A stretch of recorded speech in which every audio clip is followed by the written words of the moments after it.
साथियों, जैसे ही अमेरिकी राष्ट्रपति ट्रंप का बयान आया कि पाकिस्तान परमाणु परीक्षण कर रहा है, ये इनके एक टीवी इंटरव्यू से निकलकर बात आई थी।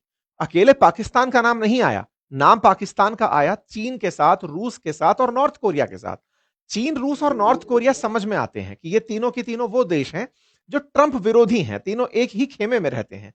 पाकिस्तान का नाम हमने अपनी सहूलियत के लिए अलग निकाल लिया, भैया तुम आओ, तुम हमारे काम के हो, तुम्हारे बारे में हमें जानना है कि चल क्या रहा है।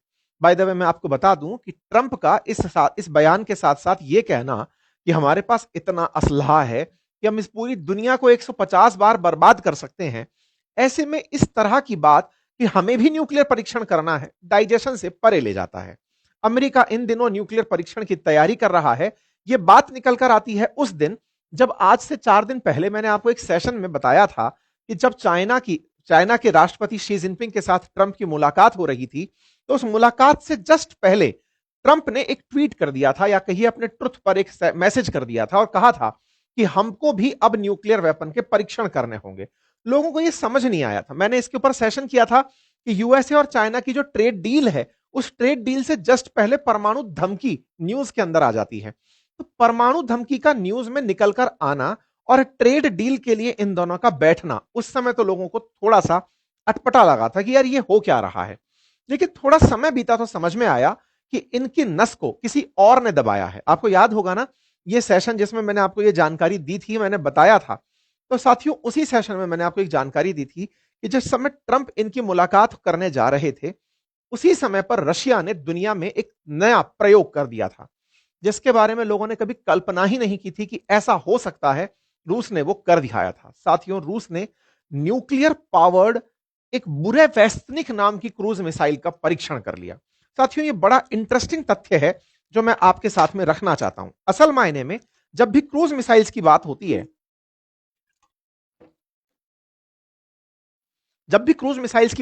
तो यहां पर दो बड़े सवाल होते हैं, क्योंकि क्रूज मिसाइल्स जमीन के पैरेलल चलती हैं।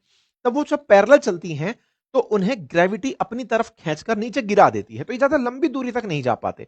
और ज्यादा दूरी तक तेज फेंकने के लिए बहुत ज्यादा फ्यूल की जरूरत होती है, या फिर कहिए ऐसा पावरफुल फ्यूल की जरूरत होती है जिससे इतना बढ़िया थ्रेशोल्ड और थ्रस्ट क्रिएट हो कि ये दूर तक जाकर टारगेट को हिट कर सके। अच्छा, ऐसे में क्रूज मिसाइल्स दुनिया में बनती तो हैं, लेकिन दूर तक ट्रेवल करने वाली नहीं बनती है। आप कहेंगे दुनिया में तो इंटरकॉन्टिनेंटल बैलिस्टिक मिसाइल्स अवेलेबल है। मैंने कहा बैलिस्टिक अवेलेबल है, क्रूज नहीं है। बैलिस्टिक वो है जो फेंकी ही ऊपर जाती हैं आसमान में और दूर तक ट्रेवल करके चलती हैं। उनका ऊंचाई तक जाना ही उनकी सबसे बड़ी खासियत होती है। तो इस समय रूस ने क्या कर दिया था, जिस समय ट्रंप की और शी जिनपिंग की मुलाकात होने वाली थी, उस समय रूस ने एक एआई पावर्ड बुरेवेस्निक नामक क्रूज मिसाइल का परीक्षण कर दिया था। अब यह क्या कहानी थी साथियों, रूस इन दिनों नवाचार करने लगा है। देखिए, मैं एक चीज बताता हूं आपको, दुनिया में जब जब युद्ध हुए हैं ना, उन्हीं दिनों पर हथियारों के नए परीक्षण हुए हैं, या फिर यह कहिए कि युद्ध के समय पर ही नए निर्माण हुए हैं। दुनिया के फर्स्ट वर्ल्ड वॉर और सेकेंड वर्ल्ड वॉर के जब इफेक्ट पढ़े जाते हैं, तो कहा जाता है कि उसी समय पर दुनिया ने सबसे ज्यादा हथियारों के अंदर वैरायटी देखी थी। चाहे फिर वो पनडुब्बियों का निर्माण हो, चाहे फाइटर जेट के बारे में चर्चाएं हो, या फिर बम, भारी भरकम बमों का बनना हो, ये सब युद्ध के दौरान होते हैं। दुनिया में चूंकि जिस तरह से रशिया यूक्रेन चल रहा है, या फिर ईरान इजराइल चल रहा है, इजराइल गाजा पट्टी चल रहा है, दुनिया में कहीं ना कहीं वॉर चल रहा है। एक बार में अगर ये थोड़ा सा भी इंटेंसिफाई हो जाए तो शायद ये वर्ल्ड वॉर 3 के नाम से जाना जाए, क्योंकि दुनिया ऑलमोस्ट इन सब में कहीं ना कहीं बटी हुई है। जैसे मान लीजिए चाइना ताइवान हो जाए, या फिर नॉर्थ कोरिया साउथ कोरिया दोबारा शुरू हो जाए, तो दुनिया बट चुकी है ऑलरेडी इन सब में। रूस ने इस समय पर 2 बड़े परीक्षण किए, एक का नाम बुरेवेस्निक था और दूसरे का नाम था पॉइजन। ये 2 ऐसे परीक्षण थे जो कि वेस्टर्न वर्ल्ड ने कल्पना ही नहीं किए थे। ये जो बुरेवेस्निक नाम की मिसाइल थी ना, ये क्रूज मिसाइल थी, और ये ऐसी मिसाइल थी कि जो अनलिमिटेड दूरी तक उड़ सकती है। सोचने की बात है, जहां हम ब्रह्मोस जैसी चीजों को 350 किलोमीटर, उनको 550 किलोमीटर बनाने की बात कर रहे हैं हमारी क्रूज मिसाइल्स को, इन भाई साहब ने बना दी कि 10 से 14 हजार किलोमीटर का तो परीक्षण कर रखा है हमने। 14,000 किलोमीटर तक तो उड़ जाती है, लेकिन अनलिमिटेड किलोमीटर उड़ जाएगी। दिमाग खराब हो गया। ना कोई फ्लाइट उड़ सकता, ना कोई रॉकेट उड़ सकता, ऐसा क्या कर दिया तुमने, और ऐसी क्या क्रूज मिसाइल बना दी। बोले साहब, हमने इस मिसाइल में ही न्यूक्लियर लगा दिया है। बोले भाई साहब, न्यूक्लियर बम जो होता है वो तो वॉरहेड होता है। देखिए क्या होता है ना जी, कि जो रॉकेट्स होते हैं, उन रॉकेट्स के ऊपर की तरफ वॉरहेड ले जाने के लिए कैपेसिटी विकसित की जाती है। मतलब ये समझिए, जैसे दिवाली के समय आपने पटाखों में रॉकेट चलाए होंगे, तो उनके ऊपर वो जो रॉकेट के ऊपर जो सिर नहीं होता है, उसको समझिए कि वही वॉर हेड है, उसमें न्यूक्लियर बम भर दिया गया है। रॉकेट के साथ ये होता है जब भी कहीं न्यूक्लियर बम फेंकना होता है। लेकिन कहा जाए कि रॉकेट को उड़ाने में जो फ्यूल यूज हो रहा है वो भी न्यूक्लियर एनर्जी है। जैसे सबमरीन को चलाने में आजकल न्यूक्लियर एनर्जी का यूज हो रहा है। जैसे अभी अपन जब बात कर रहे थे गेराल्ड फील्ड की, यूएस वाले की, जो डिस्ट्रॉयर था उसके बारे में कि उसमें न्यूक्लियर रिएक्टर काम आ रहा है, ऐसे अगर मिसाइल के फ्यूल में न्यूक्लियर एनर्जी काम आने लगे तो न्यूक्लियर एनर्जी तो नाभिकीय विखंडन है, अनलिमिटेड चलता रहेगा, और चलता रहेगा तो फ्यूल मिलता रहेगा। तभी तो बोले असीमित समय तक चलने के लिए चीज बना दिए। ये जैसे ही 27 तारीख को इन्होंने डिस्क्लोज किया, ट्रंप का दिमाग घनघना गया कि यार हम तो नाभिकीय परीक्षण रोक कर बैठे थे, आखिरी बार 1992 में किए थे, ये तो नाभिकीय ऊर्जा से कुछ ऐसा बना दिए कि कहलाएगा वो मिसाइल, लेकिन उसमें तो न्यूक्लियर एनर्जी लगी हुई है इंटरेस्टिंग बात। एक और चीज देखिए, इन लोगों ने एक ऐसा, जैसे क्या होता है ना, आजकल आपने देखा होगा ड्रोन्स का उपयोग हुआ था वॉर के अंदर। जैसे भारत पाकिस्तान भी हुआ या रशिया यूक्रेन भी चल रहा है, ड्रोन्स खूब सारे उड़ा उड़ा के मारे गए। ड्रोन्स में दिक्कत क्या, कोई आदमी नहीं मरता है, मशीन से उड़ाया, ड्रोन दूसरे के घर जाके फट गया या दूसरे के बॉर्डर के अंदर एंट्री कर गया। ड्रोन हवाई जहाज की तरह उड़ रहे हैं, बढ़िया सारा वॉर हेड लेकर जा रहे हैं और जाकर फट जा रहे हैं। ऐसे ही हुआ क्या कि रशिया ने अपने द्वारा nuclear capable Poseidon super torpedo चला दिए। टॉर्पीडो क्या थे? टॉर्पीडो बिल्कुल एक तरह से ऐसे समझिए, जब सबमरीन्स पानी में होती हैं तो पानी के अंदर से जो वो गोला फेंकती है ना, जिस तरह का हम बम फेंकते हैं, तो पानी के अंदर चल रही सबमरीन जो गोला फेंकती है उसे जनरली टॉर्पीडो कहा जाता है। अब वो टॉर्पीडो भी न्यूक्लियर कैपेबल अगर हो, अर्थात उस टॉर्पीडो को चलने में आग लगाने की जरूरत नहीं है कि वो आग छोड़ता जा रहा है पानी में और फिर उड़ता जा रहा है, वो अपने आप से न्यूक्लियर एनर्जी से जनरेट होकर चल रहा है। ऐसे में क्या हुआ? ऐसे में दुश्मन को पता ही नहीं चला कि टॉर्पीडो उसे मारने आ रहा है। मतलब टॉर्पीडो खुद एक पानी का ड्रोन बन गया है, अर्थात सबमरीन से फेंक रहे हो और वो पानी के भीतर ही तैरते हुए चल रहा है, आपको पता ही नहीं चल रहा है, और कितनी भी दूरी पर जाकर मार दे रहा है।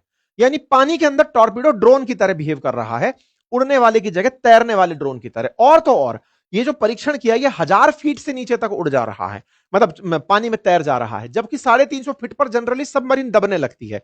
500 फीट के ऊपर का पानी हैंडल नहीं कर पाती है, ये 1000 फीट की गहराई में भी चलते चला जा रहा है। रूस ने ये जो 2 परीक्षण किए, दोनों के अंदर न्यूक्लियर एनर्जी का उपयोग जो इसने किया, अमेरिका की नींदें उड़ना तय थी, क्योंकि अमेरिका न्यूक्लियर एनर्जी से केवल सबमरीन तक ही बना रहा था, या फिर वो जो हवाई जहाज ले जाने वाला पानी का जो क्रूज है वो लेकर के चल रहा था। ऐसे में इन्हें यह प्रयोग देखा तो ये बौखला गए। क्यों? क्योंकि वेस्टर्न वर्ल्ड ने इसे एक तबाही मान लिया कि भाई ये तो खतरनाक चीज बना दी है। इससे प्रभावित हुए ट्रंप अचानक बात करने जा रहे थे शी जिनपिंग से, बात करना भूल गए और कहा कि भाई हमको भी अब न्यूक्लियर परीक्षण करना होगा। साथियों, ये तो है बुरे वैश्विक, जिसके बारे में कहा जा रहा है कि ये अनलिमिटेड रेंज तक जाकर के मार कर सकता है। और ऐसे ही पोसाइडन जो है, उसके बारे में कहा जा रहा है कि यह भी हजारों किलोमीटर तक ट्रेवल करने वाला एक टॉर्पीडो बना दिया गया। ये 2 चीजें रूस ने जो बनाई, इससे अमेरिकी राष्ट्रपति का दिमाग हिल गया। अमेरिका ने लास्ट टाइम 1992 में परमाणु परीक्षण किया था। अच्छा, अब ये परमाणु परीक्षण की क्या कहानी है? देखो, परमाणु बम का उपयोग जब हुआ तो आपने एक बार हिरोशिमा नागासाकी जापान में हुए हमले के बारे में सुना, लेकिन अमेरिका ने उसके बावजूद भी अपने परमाणु बमों का खूब परीक्षण किया, ताकि दुनिया में यह भय बना रहे कि सोच लो कितना भारी होता है परमाणु बम। होता यह था कि परमाणु बम जब फटता है तो उससे न्यूक्लियर रेडिएशन निकलती है। आपके दिमाग में एक प्रश्न आएगा कि जब हिरोशिमा नागासाकी पर परमाणु बम डाला था तो उस परमाणु बम से जितनी प्रलय मची, उससे 2 शहर खत्म हो गए। तो ऐसे में अमेरिका अगर परमाणु परीक्षण कर रहा है तो खुले में करेगा तो वो बर्बाद नहीं हो जाएगा क्या? तो ऐसे में कुछ ऐसी साइट्स का चयन किया जाता है जहां पर नुकसान मिनिमम हो। सामान्यतया ऐसा करने के लिए जमीन की बहुत ज्यादा गहराई के अंदर जाकर परमाणु परीक्षण किया जाता है। जैसे इनका जो आखिरी बार 1992 में परमाणु परीक्षण था, वो जमीन की 2300 फीट, लगभग 700 मीटर, पौने 1 किलोमीटर की गहराई में जाकर किया गया परीक्षण था, जिसे डिवाइडर के नाम से जाना गया था। ये परीक्षण किए जाते हैं जमीन में, लेकिन जमीन इतना तेज हिलती है कि जमीन के ऊपर ही सुनामी सी आ जाती है, मतलब लहर चलने लगती है, जमीन ऊपर नीचे होने लगती है, गड्ढे बन जाते हैं, रेडिएशंस निकलने लगती है, तो उन रास्तों को बंद करने का प्रयास किया जाता है। इन लोगों ने ऐसे परीक्षण जब किए थे तो दुनिया के अंदर एक होड़ छिड़ी हुई थी कि अमेरिका तो परीक्षण किया जा रहा है, हम क्यों नहीं करेंगे। तो ऐसे में अमेरिका को यह समझ में आ गया कि अगर मुझे वो बने रहना है, इसका लीडर बने रहना है, तो दुनिया को रोकना पड़ेगा कि वो परीक्षण ना करे। चूंकि ये आखिरी बार 1992 में किए थे, उस समय तक जो न्यूक्लियर कैपेबल कंट्रीज थे वो सारे वीटो पावर रखते थे। आपको यदि याद हो तो अमेरिका समेत पांचों देश, अमेरिका, रूस, यूके, फ्रांस और चाइना, ये जो वीटो पावर रखने वाले कंट्री हैं यूनाइटेड नेशन सिक्योरिटी काउंसिल में, इन सबके पास न्यूक्लियर बम था। इन सब ने सलाह मशविरा की, पांचों लोगों ने बैठ के पंचायत की और कहा किसी और देश को न्यूक्लियर बम नहीं बनाने देंगे। इसके लिए इन्होंने दुनिया के सामने एक संधि फ्लोट कर दी और उसी संधि को सीटीबीटी कहते हैं, कॉम्प्रिहेंसिव टेस्ट बैन ट्रीटी। अर्थात इसका मतलब होगा कि अगर आपने इस पर साइन कर दिया तो आप खुद से कभी परमाणु बम का परीक्षण नहीं करेंगे, और अगर आप परमाणु बम का परीक्षण नहीं करेंगे तो पूरी दुनिया में कभी परमाणु बम के बारे में और कहीं से खबरें नहीं आएंगी। भारत के सामने यह प्रस्ताव लाया गया, 1996 की बात है, कि लीजिए सर आप सीटीबीटी पर साइन करिए। भारत ने कहा अगर आप चाहते हैं कि इस पर हम साइन करें तो सबसे पहले आप लोग साइन करके यह कहिए कि हम अपने न्यूक्लियर बम खत्म कर रहे हैं।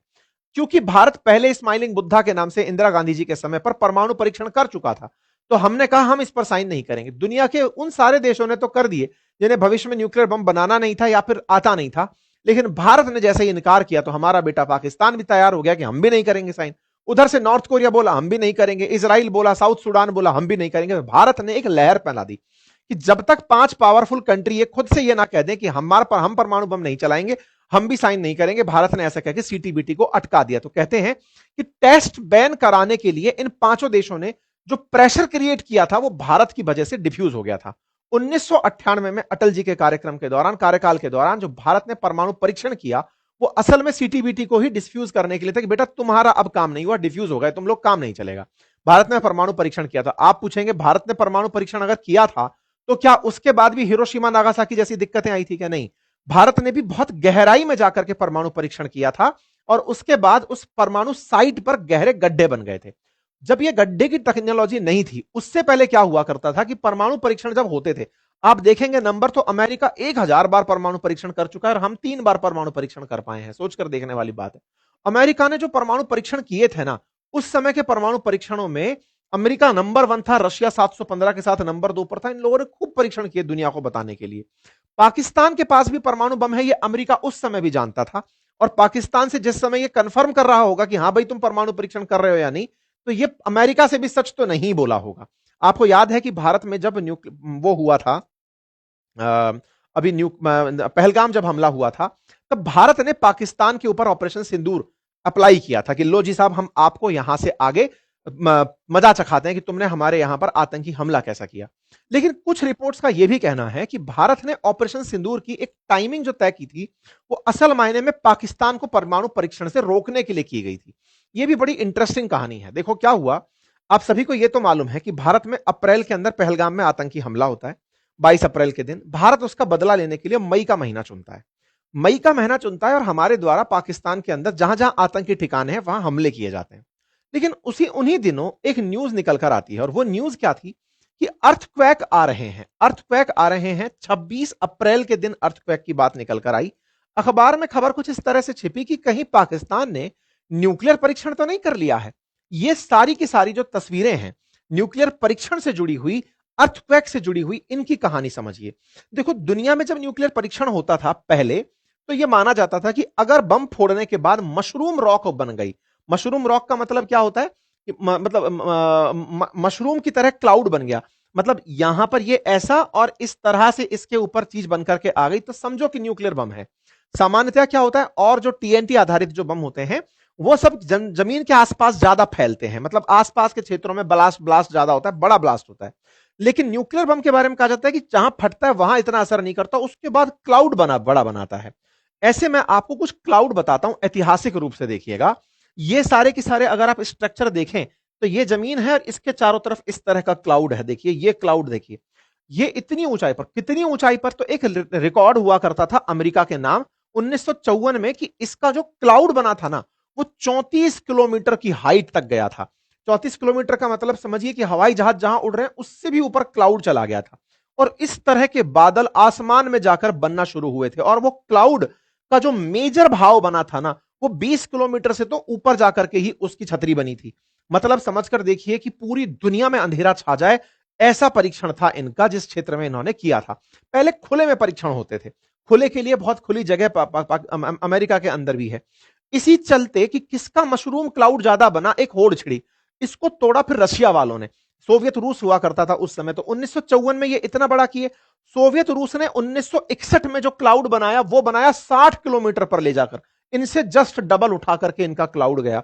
आप इनके क्लाउड को देखें तो ये इनका क्लाउड बन रहा है भीषण, मतलब इतना विशाल, मतलब इनका क्लाउड बना था, और इनकी की जो क्लाउड की हाइट थी वो 20 किलोमीटर से लेकर 64 किलोमीटर तक पहुंच गई थी। अर्थात दुनिया को यह बता दिया था इन्होंने कि हमारे बम में तुमसे भी ज्यादा ताकत है। एक होड़ मची हुई थी परमाणु परीक्षण की, तो परमाणु परीक्षण ना हो तो सीटीबीटी ने इन सबको रोक दिया था कि यार कम से कम तुम लोग अब बम नष्ट नहीं कर सकते तो परमाणु परीक्षण तो रोक दो, परमाणु बमों को मत फोड़ो, ठीक है।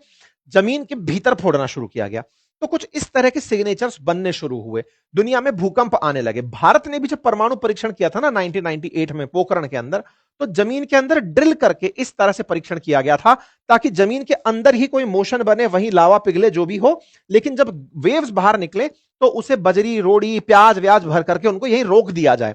कहते हैं उन दिनों प्याज की खपत बहुत हुई थी जब भारत ने पोखरण में परीक्षण किया था, क्योंकि रेडिएशंस को रोकने में यहां पर प्याज डाली गई थी। ये पोखरण की एक अलग स्टोरी है। तो भारत का पहला स्माइलिंग बुद्धा रहा हो तब इस तरह से गड्ढा बना था, और जब अटल जी के टाइम पर थे तब भी इस तरह का एक बड़ा गड्ढा पोखरण में बना था। ये अपने आप में काफी ज्यादा खास जगह होती है। जनरली डेजर्ट्स को या बड़े हिल स्टेशंस को चुना जाता है परमाणु परीक्षण के लिए। जब परमाणु परीक्षण की बात होती है तो 13 तारीख की इस खबर को फिर से देखिए। 3 बड़े अर्थक्वेक पाकिस्तान में ऑब्जर्व किए गए थे, जिसके चलते आज हमें ट्रंप की बात सही प्रतीत होती है। क्यों? क्योंकि जिस समय पर जैसे ट्रंप बोल रहे हैं कि पाकिस्तान परमाणु परीक्षण कर रहा है, अब हमको वो 13 तारीख की आई हुई न्यूज सही लग रही है, अप्रैल में आई हुई न्यूज सही लग रही है, क्योंकि उन दिनों इस तरह की सिस्मिक रेडिएशंस देखी गई थी। आप 10 मई उठाकर देखें, 12 मई उठाकर देखें और 30 अप्रैल उठाकर देखें तो पाकिस्तान के अंदर हिल एरियाज में कुछ इस तरह के अर्थक्वेक ऑब्जर्व किए गए थे। उस समय पर पाकिस्तान की मीडिया में भी चल रहा था कि यहां पर अर्थक्वेक आए हैं जो रिएक्टर स्केल पर 3.5 से 4 के स्केल के हैं। पाकिस्तान में बैठे हुए इस आदमी ने उन दिनों परमाणु परीक्षण किए थे। इस बात से कहानी और तारीख का एक संयोग बनता है। अगर आप ऑब्जर्व करें तो 10 तारीख के आसपास, जिस समय भारत ऑपरेशन सिंदूर चला रहा था, उस समय इनके परमाणु परीक्षण चल रहे थे। अर्थात कहीं ये तो नहीं कि ऑपरेशन सिंदूर में आतंकी ठिकानों को नष्ट करने के अलावा पाकिस्तान को परमाणु परीक्षण से रोकना भी भारत का एक बड़ा उद्देश्य हो, जिसके चलते जब नूर खान को हमने टारगेट किया तो पाकिस्तान और अमेरिका एक होकर खड़े हो गए थे। अर्थात इनके द्वारा भी टेस्टिंग चल रही है। चाइना, रूस और पाकिस्तान या नॉर्थ कोरिया, दुनिया के तमाम वो देश अब जो पब्लिक में नहीं बताना चाहते कि हम टेस्टिंग कर रहे हैं, वो जमीन में गहरे गड्ढे खोदते हैं पहाड़ी इलाकों में और वहां जाकर के बम को फोड़ते हैं, ताकि उसके असर को रिएक्टर के स्केल पर दिखा करके कि नहीं सर, केवल भूकंप आया था और इस पर तो हिमालयी क्षेत्रों में आता रहता है, आप कोई प्रतिक्रिया ना दे सकें। ये चर्चाएं हमने उस दौर में भी की थी जब अभिनंदन को पाकिस्तान ने रख लिया था।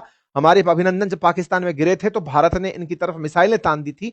कुल मिलाकर के ये सारी चर्चाएं ऐसे समय पर हो रही हैं जब भारत पाकिस्तान के बीच तनाव बहुत है और ये लगातार परमाणु परीक्षण के अभ्यास चल रहे हैं। और ट्रंप जैसा व्यक्ति जो कि कहता है कि मैं तो झूठ ही नहीं बोल रहा हूं, मैं तो पाकिस्तान का अपना हूं, तो पाकिस्तान अगर न्यूक्लियर टेस्ट कंडक्ट कर रहा है तो भारत को भी न्यूक्लियर टेस्ट करना चाहिए या नहीं, अब यह आखिरी सवाल बच जाता है। क्योंकि पाकिस्तान का न्यूक्लियर परीक्षण भारत को उकसाता जरूर है कि यार तुम अगर कर रहे हो तो हम भी कुछ करेंगे। तो भारत को करना चाहिए या नहीं, इस पर विशेषज्ञों की राय है कि भारत ने ऑलरेडी 3 बार परमाणु परीक्षण किए हैं, लेकिन जिस तरह से नए वेरिएशंस आते जा रहे हैं, छोटे स्तर पर परमाणु बम, ये नहीं है ना कि एक ही बार में पूरा शहर उड़ा दिया। छोटे छोटे परमाणु बम हो, सूतली बम जैसे परमाणु बम हो कि लीजिए फेंक दिया, कराची गायब हो गया, पूरा पाकिस्तान नहीं, चलो बॉर्डर एरिया गायब कर दिया। इस तरह से पाकिस्तान को छोटे छोटे जगह पर बम मारा गया, तो वो सब टेस्टिंग तो करनी पड़ेगी ना।